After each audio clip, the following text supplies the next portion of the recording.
I'm a mother.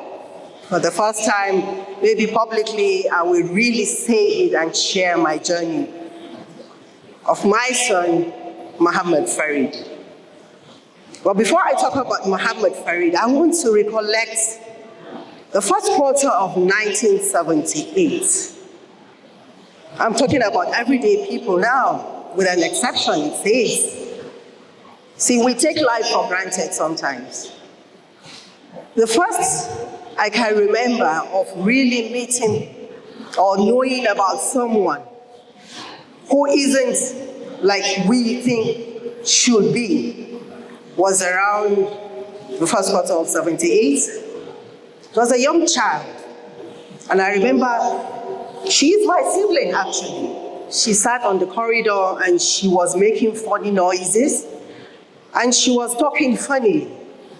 And I remember afterwards, as life went on, we were told she had Alzheimer's. When I look back at that period, and I think back and I think about now, maybe she would have been more than she is now.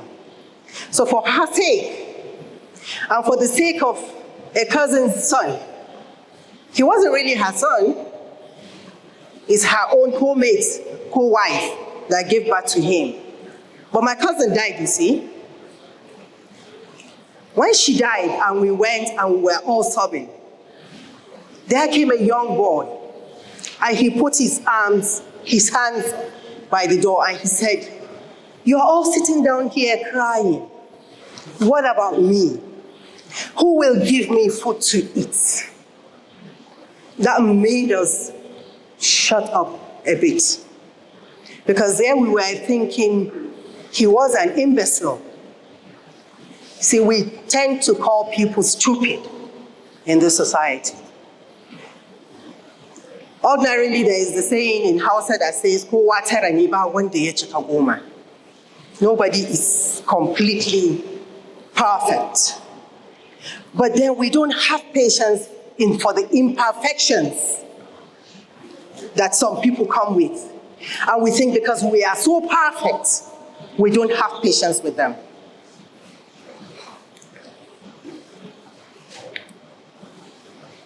So he said that and it got me thinking.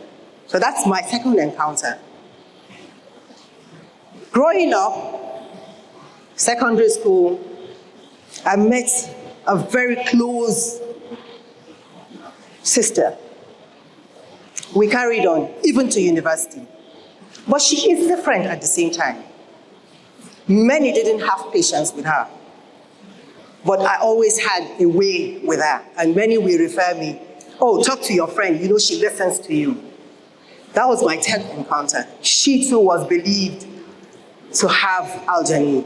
And I know there was a lot she shared with me about so many things that was done to her in trying to drive out all those Alzheimer's. Just like I was told to do with my son as well. Take him to the river, they said. Leave him there. And if really he doesn't belong to this world, they will take him away. I want to talk about disabilities. Disabilities in humans. But disabilities according to how society has boxed particular sets of human beings as not being normal, as being extraordinary. Indeed, they are exceptional.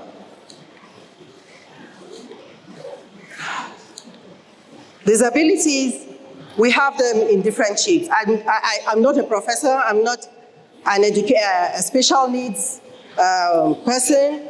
I read English, like my citation said. But when we have school setups, and you have children who are well-behaved, children who are normal being put on one side, and those who cannot measure up with their own age groups being segregated, you are not empathizing with. that next human being, are you? Rather, you are making that, you're not even going to make them get that confidence that they really need to be part of a whole. From the home it starts. Your child, each and every person has its own kind of gift that God has given them. A child may be very bright initially, and then there is one that will not be so bright. Don't castigate that child. Draw that child closer and find out why. Then when you tend to have those who had that delay in starting, in achieving the milestones, you need to bring them closer and identify whatever it is.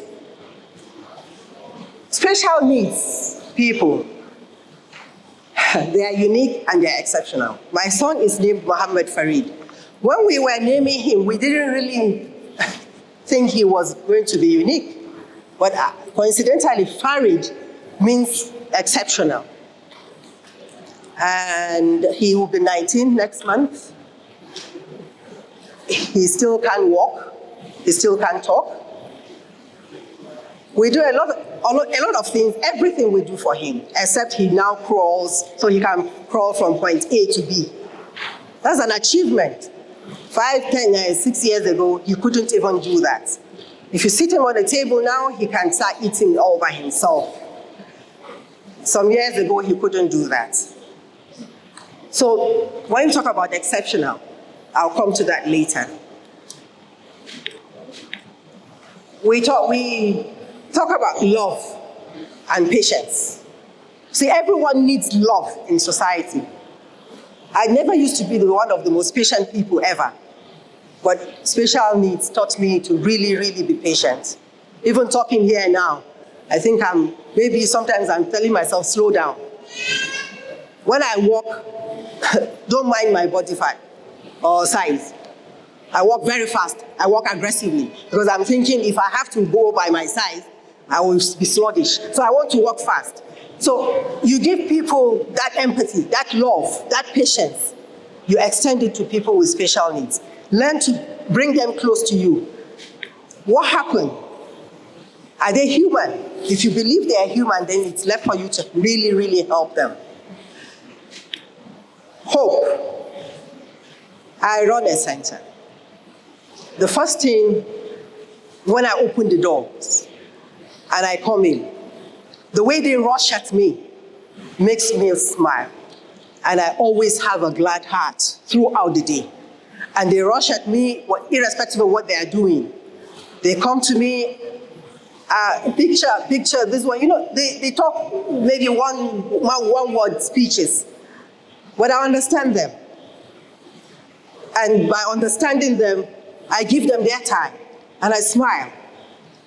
It says smile is charity. So you smile.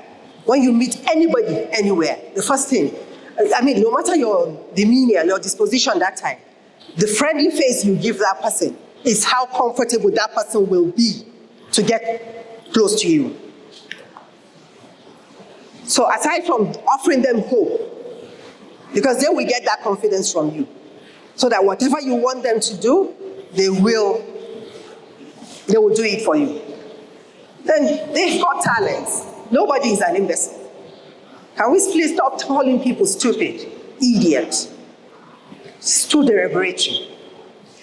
When anybody who cannot meet up to you, according to your standards, the ones you've set for yourself, I implore you to be patient. We want to see how we can have an inclusive society, an inclusive educational system. We carried out in December, the World Disability Day, we carried out a survey in Niger State in 9 primary schools, and it was an eye-opener. But hopefully we'll see how it will come up, because we are still on it. One-on-one concept of teaching them how to even drink water, how to, so many things. They have to start from basics. When you draw them close, you get a lot of feedback positive feedback according to how you really want them to improve. So we do that. And I will want, please, the next time you see anybody really, I keep emphasizing, I can't emphasize on that more than this. Loving care. I mean, these are slides, I know you're looking at it, but it's all coming together. It's all about love. It's all about caring. It's all about not thinking that person is something you can swat away like a fly. So you give them the love and care and you will be able to get, like I said, that positive feedback.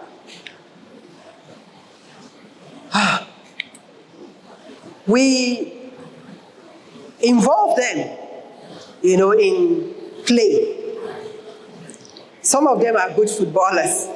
Some of them, a lot of things people that you think cannot do that, they are able to do as well.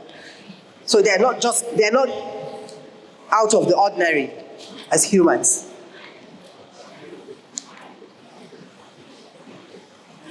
Teach them to be part of the family. Teach them to cook. Don't think they cannot do it. Teach them everything. Teach them to pray. Teach them about having conversations. Don't leave them sitting just like that. No one is useless in the society. Even if someone you have put through school, primary school, secondary school, university, and at the end of the day, you think maybe you are not getting your money's worth that you spent on that child. They can learn skills. That's the normal person that you think. But then again, these children that have special needs that you think are useless, they are still able to do something. So you teach them a skill, and they produce. Oh, look at that child. Look at him. We had a cultural day. Please tell me if you find anything wrong with this boy.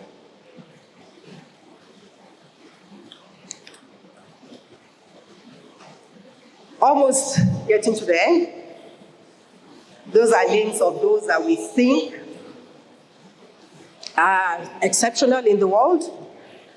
I don't know if some of you watch American Idol or Britain's Got Talent or America's Got Talent.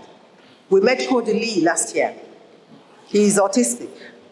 He came on, he sang his heart out. And we were all impressed and we were clapping.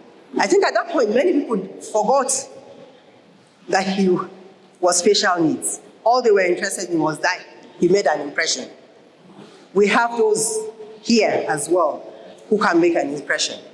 We are supposed to prop them up to become impressionable human beings, not just to be left uncared for.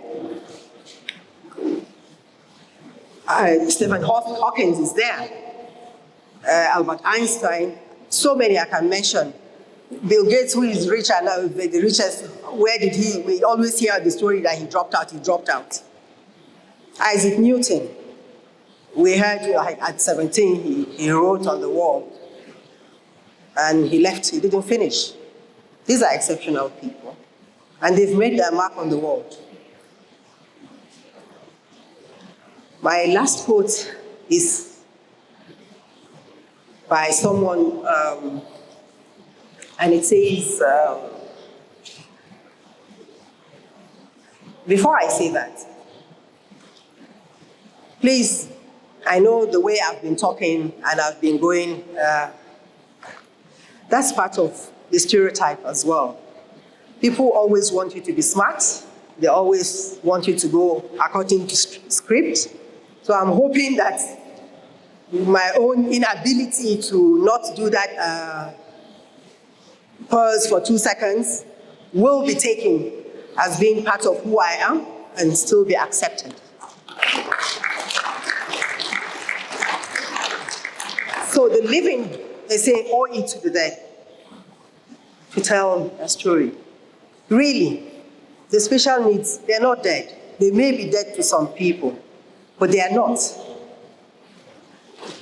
We don't do special needs in Nigeria. We don't do special needs. Maybe around the world 40, 50%. We need to do more. We need to, like when this pandemic started, I was inundated with so many calls, and we had to do online, so many things. Like with special needs, you can't do online. It's not like our children are privileged now to do online learning. You can't teach a parent who does not know what to do with a child that has cerebral palsy, physiotherapy, to start twisting his arms this way, that way. They may injure him, break a leg, break an arm. So I was quite inundated with calls. What do we do? What do we do? And it opened up my eyes more, really, to the neglect, the embarrassing neglect. I'm privileged. And when I look at my son, I say, Alhamdulillah, he is privileged. He wouldn't have gotten to this stage in his life. He will be 19. But for the privilege that I have been given, and so many don't have, that I have to go out of my way to do home visits.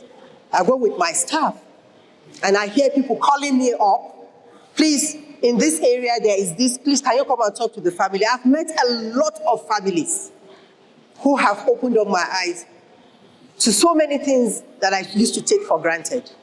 I'm not a counselor, but I have become a counselor by virtue of sitting where I am. I'm not a motivational speaker either, so I won't scam anybody. But I will tell you that it's as it is. I love telling it as it is, because some things are the bitter truth. And if you don't tell it, especially to who is yours, no one will do it. When you have special needs kids in your community, please bring them out. The best moments of my son's life are when I put him in a car and we go around. He will be so happy. The day I take him out and I don't leave him at home. And so many that have come my way, I found out that I have been able to touch their lives by making them happy, even if it's for 1 hour, 2 hours. And then I've given the parents the relief to know that there is someone who cares, because that's all we want to do. Show a helping hand and show a caring heart. Be empathetic, please. Thank you. My name is Aminat, and I'm a mother of a son with special needs. Thank you very much.